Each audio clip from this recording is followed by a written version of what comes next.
स्वागत है आपका एजे क्लासेस में और मैं जय सिंह आप लोगों का स्वागत करता हूं। आज का जो हमारा टॉपिक है वह भारत में मिट्टियों से संबंधित है। हम भारत में विभिन्न प्रकार की जो मिट्टियां पाई जाती है और उनसे जुड़े हुए प्रश्न जो ऑब्जेक्टिव क्वेश्चन खास तौर पर एग्जाम्स में निकल के आते हैं और लगभग सभी एग्जाम्स में एक या दो क्वेश्चन जरूर पूछे जाते हैं, तो कोई भी कंफ्यूज ना हो इस वीडियो में हम डिस्कस करेंगे अच्छे से ताकि हमको यह हमेशा याद रह सके। तो चलिए शुरू करते हैं। सबसे पहले जान लेते हैं कि मिट्टी की परिभाषा क्या होती है। तो पृथ्वी की ऊपरी सतह पर असंगठित दानेदार कण के ऊपरी परत को मिट्टी कहते हैं। मिट्टी जो है तो लैटिन शब्द सोलन से लिया गया है जिसका अर्थ होता है फर्श, ठीक ना। अब हम जानेंगे यहाँ पे भारत में जो मृदा पाई जाती है उसको किस प्रकार बांटा गया है। तो भारतीय कृषि अनुसंधान ने इसको भारत में 8 मृदा में विभाजित किया है। जो मृदा है भारत की उसको 8 प्रकार में विभाजित किया है जो इसके नाम क्रमशः दिए गए हैं। जलोढ़ मृदा, काली मृदा, लाल मृदा, लैटेराइट, पर्वतीय, मरुस्थलीय, लवणयुक्त और दलदल या पीट मृदा। तो हम इनसे निकलने वाले क्वेश्चंस को क्रमशः अध्ययन करने की कोशिश करेंगे। तो चलिए बिना वक्त गवाए शुरू करते हैं। सबसे पहले हम जो सबसे ज़्यादा भारत में पाई जाती है जलोढ़ मृदा, उससे जुड़े हैं कुछ प्रश्न हम इस वीडियो में देखेंगे। तो चलिए जानते हैं। तो जलोढ़ मृदा भारत में सबसे ज़्यादा पाई जाती है। कहाँ पाई जाती है? जो ये आप देख रहे हैं छोटी छोटी लाइनें, ये है जलोढ़ मृदा, ठीक ना। तो जलोढ़ मृदा सबसे ज़्यादा पंजाब से लेके असम तक विशाल मैदान में पाई जाती है जो बड़ी बड़ी नदियों का क्षेत्र है। इसके अलावा नर्मदा, गोदावरी, महानदी, कृष्णा महानदी जैसे नदियों के तट और कुछ समुद्री तटों पर भी पाई जाती है। अब इनसे हम जुड़े हुए क्वेश्चन निकालेंगे जो ऑब्जेक्टिव में पूछे जाते हैं। तो ध्यान से देखिए, इससे जो पहला क्वेश्चन निकलता है कि यह भारत में सबसे विस्तृत है। भारत में अधिक कौन सी मृदा है? जलोढ़ मृदा, ठीक।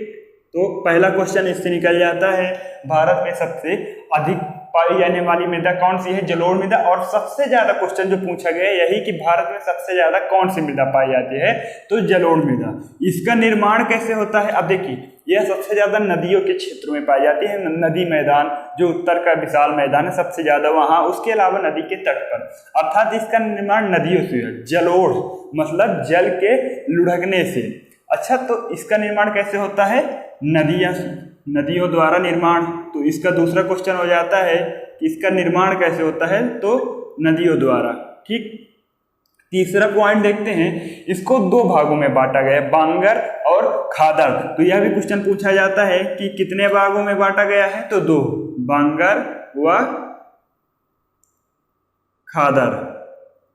अब इसको समझिए, बांगर और खादर क्या है। तो हम यहाँ पे एक छोटा सा मैप चित्र बना रहे हैं। देखिए, जो पहले नदी बहती थी तो क्या होता था कि विशाल मैदान में बहती थी, धीरे धीरे उसने अपना रास्ता बना लिया तो वह इतने क्षेत्र में बहने लगी, ठीक। तो जो यह पुराना क्षेत्र है इसको बोलते हैं बांगर। इसमें उपज होती है लेकिन कम होती जरूर है, ठीक ना। और जो ये है नया मैदान इसको बोलते हैं खादर। यह सबसे उपजाऊ है जो नदी के अभी ये वाले तट है, ठीक ना। तो आप समझ जाएंगे बांगर और खादर क्या है। बांगर थोड़ा कंकड़ीले होते हैं और खादर जो है साफ होते हैं। तो खादर अधिक उपजाऊ है बांगर की अपेक्षा। तो 2 प्रकार की होती है जलोढ़ मृदा, उसको वर्गीकृत किया जा सकता है। अब इससे और क्वेश्चन निकालते हैं जलोढ़ मृदा से। तो 3 क्वेश्चन निकल चुके हैं। चौथा क्वेश्चन जो इससे निकलता है कि यह कहाँ पाई जाती है। तो इसका एक सिंपल सा जवाब है, पंजाब से असम तक विशाल मैदान में, उसके अलावा नदी के तटों में। तो सबसे ज्यादा कहाँ? पहले तब ये लिखेंगे पंजाब से असम, ठीक। चलिए इससे और क्वेश्चन निकालते हैं। इसमें किस चीज की मात्रा सबसे ज्यादा होती है? तो इसमें ध्यान से देखिए, चूना, पोटास और फास्फोरिक अम्ल। फास्फोरिक अम्ल की मात्रा सर्वाधिक होती है। और इसमें कमी क्या होती है? तो इसमें नाइट्रोजन और ह्यूमस की कमी होती है, ठीक। इसमें नाइट्रोजन तत्व और ह्यूमस की कमी होती है। तो ये क्वेश्चन बन जाते हैं जलोढ़ मृदा से। जलोढ़ मृदा से यही सबसे ज़्यादा क्वेश्चन पूछे जाते हैं कि भारत में सबसे अधिक नदियों द्वारा बने इसका निर्माण हुआ, बांगर व खादर, और यह भारत का लगभग लगभग 42 से 43% भाग को कवर करती है। तो इससे यह भी क्वेश्चन बन सकता है कि कितने परसेंट भाग को कवर करती है जलोढ़ मृदा, तो 42 से 43% भाग को यह कवर कर लेती है। तो यह हो गए जलोढ़ मृदा से संबंधित कुछ अति महत्वपूर्ण प्रश्न। और यह किस खेती के लिए सबसे उपयुक्त है, यह क्वेश्चन पूछा जाता है।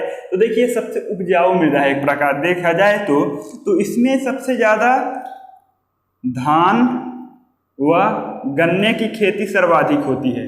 इसकी खेती धान व गन्ने, उसके अतिरिक्त गेहूं और अन्य अनाज की भी, तिलहन जैसे इसका भी उपज इसमें होता है, गेहूं तिलहन, तो इसकी उपज हो जाती है इसमें जलोढ़ मृदा में।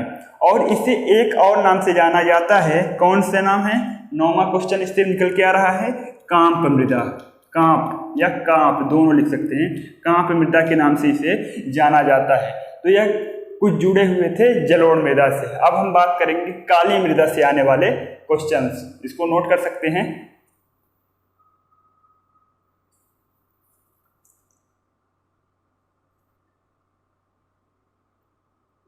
चलिए अब नेक्स्ट देखते हैं। नेक्स्ट है काली मृदा। तो अब काली मृदा से क्वेश्चन बनाएंगे, तो क्वेश्चन हम कैसे बनाते हैं यह समझने की बात है। काली मृदा का जब नाम आए तो आप सबसे पहले तो इसका निर्माण, तो पहला इसका निर्माण कैसे हुआ? ज्वालामुखी विस्फोट से जो लावा उत्पन्न हुआ और उसके ठंडे होने से जो मृदा बनी वह होती है काली मृदा। तो क्या बन जाता है? ज्वालामुखी द्वारा जो लावा निकलता है, इस पर वीडियो हमने बनाया है कि ज्वालामुखी घटना, उसको आप देख सकते हैं। ज्वालामुखी द्वारा जो लावा निकलता है उससे जो मृदा का निर्माण होता है, उससे चट्टान बनती है जिसे बोलते हैं बेसाल्ट चट्टान, और उसके अपरदन के फलस्वरूप जिस मृदा का निर्माण होता है काली मृदा। इसमें जलवायु भी काफी महत्वपूर्ण होती है, ठीक। तो ज्वालामुखी द्वारा इसका निर्माण होता है, आप सिंपल भाषा में समझिए। दूसरा क्वेश्चन इससे जो बनता है कि इसका अन्य नाम क्या है, तो इसको आप रेगुर मृदा भी कहते हैं। क्या कहते हैं? रेगुर मृदा।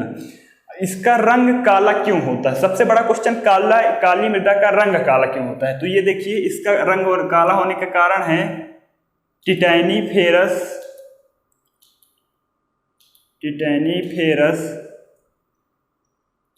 टिटैनीफेरस मैग्नेटाइट।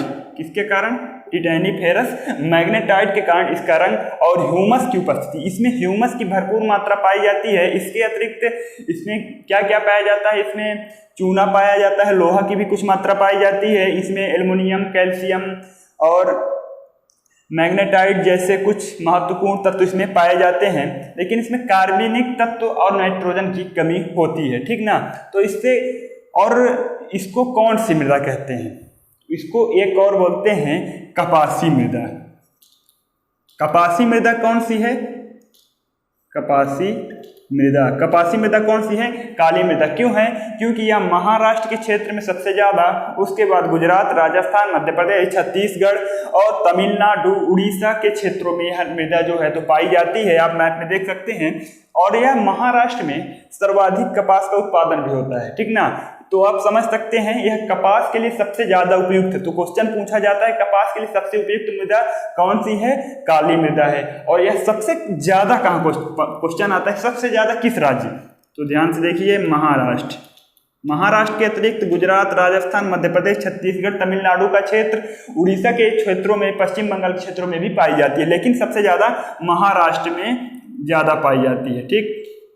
तो ये देखिए 5-6 क्वेश्चन काली मृदा से। और इससे एक क्वेश्चन और होता है,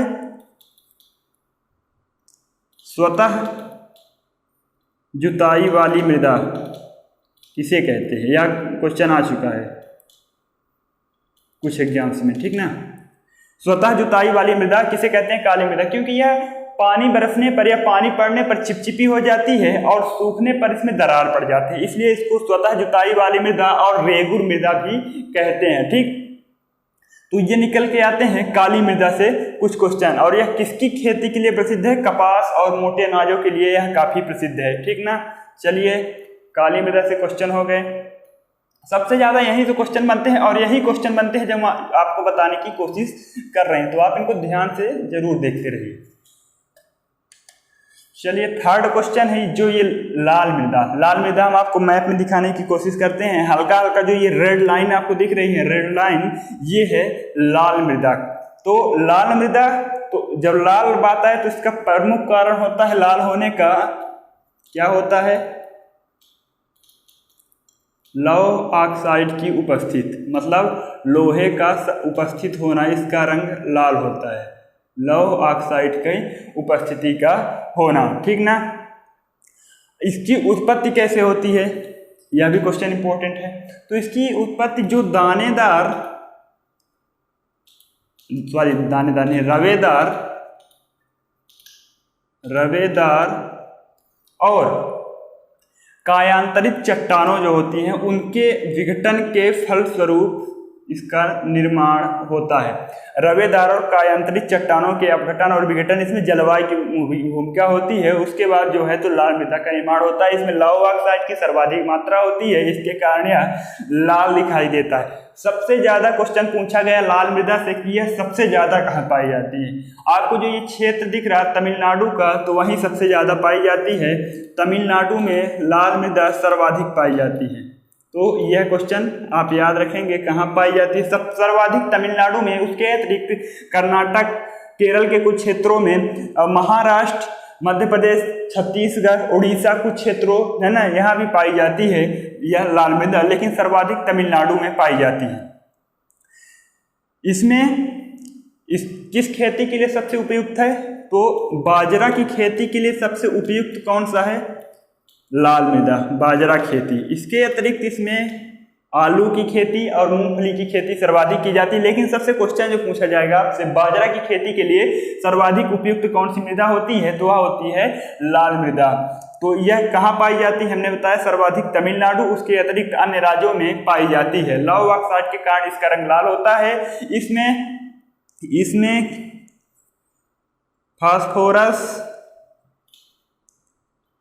फास्फोरस, कार्बनिक तत्व और ह्यूमस की कमी पाई जाती है। ह्यूमस की कमी पाई जाती है। तो इसमें फास्फोरस, कार्बनिक तत्व, ह्यूमस की कमी पाई जाती है। लेकिन इसमें खाद का प्रयोग करके इसमें जो है तो बाजरे की खेती के लिए सबसे उपयुक्त होती है। देखिए मिट्टी की जब बात आए तो उसमें ये नहीं कि विशिष्ट खेती ही होगी, उसके अलावा नहीं होगी। खेती की जा सकती है विभिन्न प्रकार के आधुनिक यंत्रों और विभिन्न खादों का प्रयोग करके, उर्वरकों का प्रयोग करके खेती हर जगह की जा सकती है। इसलिए इसमें आपको यही याद रखना कि सर्वाधिक खेती किस चीज़ की होती है, बस ये आपको इम्पोर्टेंट है, नहीं तो कंफ्यूज आप हो जाएंगे। चलिए लाल मृदा से ज़्यादा क्वेश्चन नहीं पूछे जाते, यही नॉर्मली। और इसको सबसे इम्पोर्टेंट जो क्वेश्चन पूछा जाता है वो तो हम भूल रहे हैं, वो क्वेश्चन पूछा जाता है पीली मृदा किसे कहते हैं? तो लाल मृदा को पीली मृदा भी कहते हैं। क्या कहते हैं? पीली मृदा। क्यों कहते हैं पीली मृदा? लाल मृदा को जब आप नीचे जाएंगे तो यह पीली होती जाती है, इसलिए इसको लाल पीली मृदा भी कहते हैं। तो नीचे जाने पर यह पीली होती जाती है, ठीक ना, इसलिए इसको पीली मृदा कहते हैं। लौह ऑक्साइड के कारण इसका रंग लाल होता है। चलिए 5-6 क्वेश्चन इससे हम लोग बना लिए हैं। अब नेक्स्ट टॉपिक से देखेंगे। यहीं से सबसे ज़्यादा क्वेश्चन आते हैं, यही मिट्टियाँ 4-5 जो लास्ट की मिट्टियाँ हैं जैसे लवण युक्त, दलदल, इनसे कम क्वेश्चन पूछे जाते हैं ना। तो चलिए नेक्स्ट हमारी मिट्टी है लैटेराइट मृदा। जो आपको ये लाल मृदा दिख रही है और उसमें कहीं कहीं गोले जो दिख रहे हैं, यही होती है लैटेराइट मृदा। लैटेराइट मृदा का निर्माण कैसे होता है? तो लैटेराइट मृदा का निर्माण होता है चूना व सिलिका। कैसे होता है? चूना व सिलिका के विघटन के फलस्वरूप जो होता है, या उनके निक्षालन के फलस्वरूप लैटेराइट मृदा का निर्माण होता है। लैटेराइट मृदा आप देख सकते हैं मेघालय, असम की पहाड़ियों में और अन्य जगह कुछ क्षेत्रीय पहाड़ियों में पाए जाते हैं। जैसे यह कुछ क्षेत्र गोवा और महाराष्ट्र, केरल के क्षेत्रों में भी यह लैटेराइट की मात्रा पाई जाती है। तो इसमें सबसे ज़्यादा क्वेश्चन पूछा जाता है कि यह झाड़ और चारागाह वाली कौन सी मृदा है? तो यह लैटेराइट, यह ज़्यादा उपजाऊ मृदा नहीं है। तो झाड़ व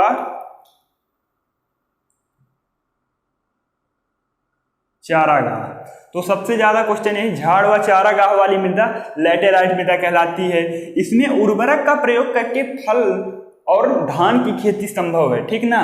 तो इसमें सबसे ज़्यादा काजू और धान की खेती की जा सकती है, लेकिन उर्वरकों का प्रयोग करना पड़ेगा, अन्यथा यह झाड़ व चारा वाली जगह होती है। इसका रंग जो है ईंट जैसा होता है, ईंट जैसा इसका रंग होता है। कैसे होता है? ईंट जैसा रंग। तो यह क्वेश्चन भी आता है। 5वां क्वेश्चन जो इससे बनता है कि लैटेराइट मृदा, देखिए झाड़ व चारागाह इसके लिए उपयुक्त है, तो यह ज़्यादा उपयुक्त मृदा नहीं है, और ईंट जैसा इसका रंग होता है। इसमें सभी लगभग पोषक तत्वों की कमी होती है, पोषक तत्वों की कमी। देखिए मृदा का अध्ययन आप एक बार बुक से जरूर कर लें अगर आपके पास बुक है, क्योंकि मैप देखिए और उसमें से क्वेश्चन निकालने की कोशिश करिए तो आपको ज़्यादा याद रहेगा, ठीक ना। तो यह कुछ क्वेश्चन बन जाते हैं। यह घाटियों में पाई जाती है, और यह अधिक कहाँ पाई जाती है? पठारों में। कहाँ पाई जाती है? जो छोटे छोटे पठार होते हैं। तो सर्वाधिक वैसे आप देख सकते हैं पठारों में, या मेघालय की घाटी, असम की घाटी है ना, केरल के क्षेत्रों में यह पाई जाती है, पठारों में यह पाई जाती है, और निचले स्तर के पठार और निचले क्षेत्रों में यह पाई जाती है। तो इसमें रंग लाल क्यों होता है? यह भी इंपॉर्टेंट, सबसे इंपॉर्टेंट क्वेश्चन। लौह, तो यहाँ पे कंफ्यूज आप हो सकते हैं कि लौह ऑक्साइड की उपस्थिति के कारण लाल मृदा लाल होती है, और इसमें जो है, तो ध्यान से देखिए,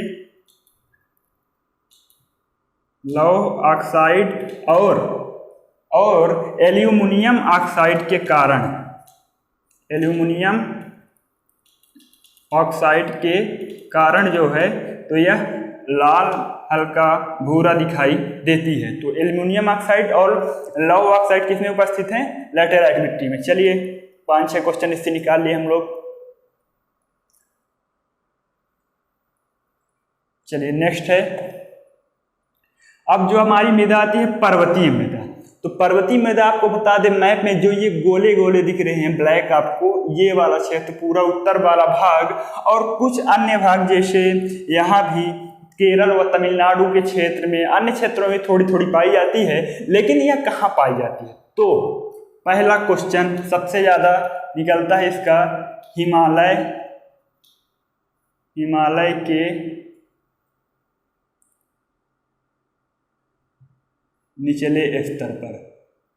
कहाँ पाई जाती है? हिमालय के निचले स्तर में यह मृदा पाई जाती है। कौन सी मृदा निर्माणाधीन है, मतलब उसका निर्माण अभी चल रहा है, तो यही मृदा है निर्माणाधीन मृदा। तो इसको क्या बोलते हैं? निर्माणाधीन, क्योंकि इस जैसे जो ये हिमालय का पर्वत है वह सबसे नवीन पर्वत है, वैसे ही मिट्टी भी नवीन है। इसको पर्वतीय मृदा को वनीय मृदा भी कहते हैं। यह कैसे आपको याद रहेगा कि इसको वनीय मृदा भी कहते हैं? तो पर्वत में वन, वन में पर्वत, ठीक। तो आप इसको याद रखिए, वनीय मृदा भी कहते हैं। इसमें कार्बनिक तत्व पाए जाते हैं, ठीक। कार्बनिक तत्व की इसमें कमी नहीं है अन्य मृदाओं की तक। कार्बनिक तत्व और प्लस ह्यूमस की भी मात्रा भरपूर है, इसीलिए यह इसमें उर्वरकों का प्रयोग जरूर किया जाता है, लेकिन यह उपयुक्त मृदा है, और इसमें सर्वाधिक फलों की खेती की जाती है, क्योंकि यह ठंडे क्षेत्र हैं। इसमें विभिन्न प्रकार के फलों की खेती के लिए सबसे उपयुक्त मृदा जो होती है वह पर्वतीय मृदा होती है। इसके साथ इसमें अन्य खेती जैसे जो मोटे अनाजों की खेती भी की जाती है। तो सर्वाधिक खेती आप लिख सकते हैं, फलों और अनाज की खेती की जाती है। लेकिन इसमें और क्वेश्चन, आप सबसे ज़्यादा जो क्वेश्चन निकलता है वो आप देखिए, इसमें चाय पत्ती और कॉफ़ी की खेती की जाती है।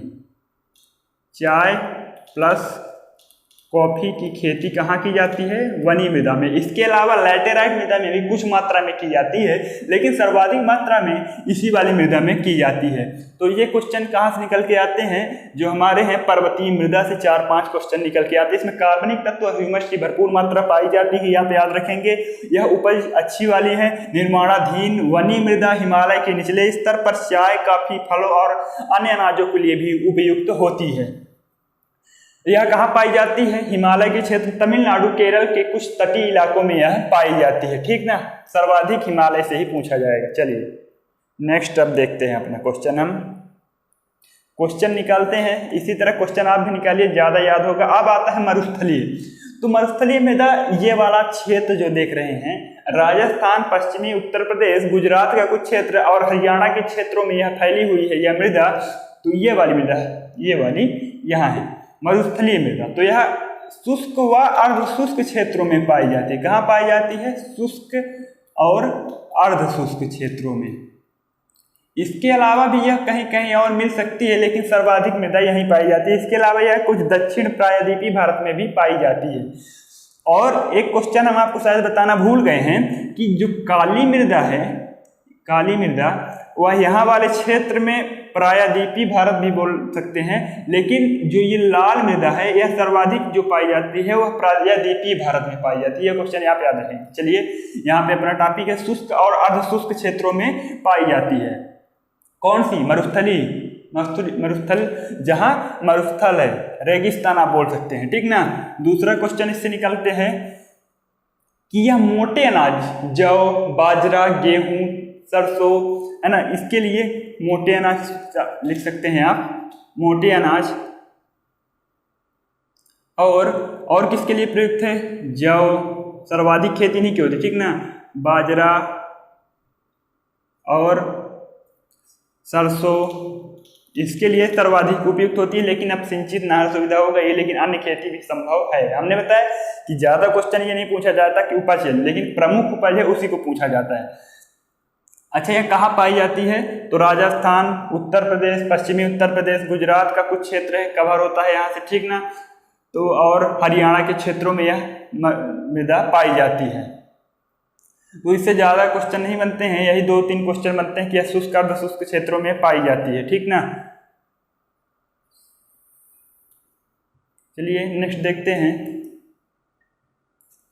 अब हमारा आता है जो कम इम्पोर्टेंट है, लवण युक्त मृदा। तो लवण युक्त मृदा क्या होता है कि यह एक क्षेत्रीय मृदा है। क्या है? एक क्षेत्रीय मृदा है। यह पूरे हाथ नहीं है। देखिए, लवण युक्त को हमने जो बीच बीच में गोले बनाए हैं, यह कहलाती है लवण, मतलब क्षेत्रीय मृदा होती है, ठीक ना। लवण युक्त में क्या होता है? 2 प्रकार की, इसे आप बोल सकते हैं। जिसमें सोडियम और मैग्नीशियम उपस्थित होता है वह लवण युक्त होता है, और जिसमें कैल्शियम और पोटेशियम जहां अधिक हो वह जो होता है क्षारीय होता है। तो 2 प्रकार में आप इसे व्यक्त कर सकते हैं।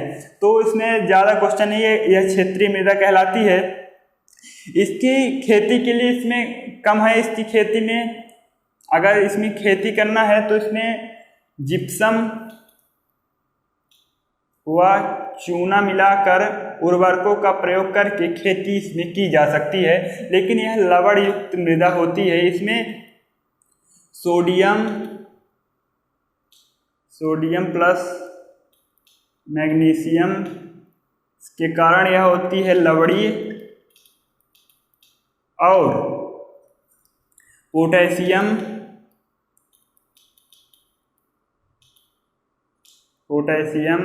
प्लस कैल्शियम के कारण जो है यह होती है क्षारीय, ठीक ना। तो यही क्वेश्चन इससे पूछे जा सकते हैं नॉर्मली। और किस क्षेत्रों में पाई जाती है? तो एक क्षेत्रीय मृदा होती है। इसमें भी खेती की जा सकती है, जैसे मोटे अनाजों की खेती होती है, लेकिन इसमें उपज कम होती है, ठीक। इसमें यही 2 इंपॉर्टेंट है। इसमें कार्बनिक तत्वों की कमी होती है, ह्यूमस की भी कमी होती है, इसमें पोषक तत्व कुछ मात्रा में पाए जाते हैं।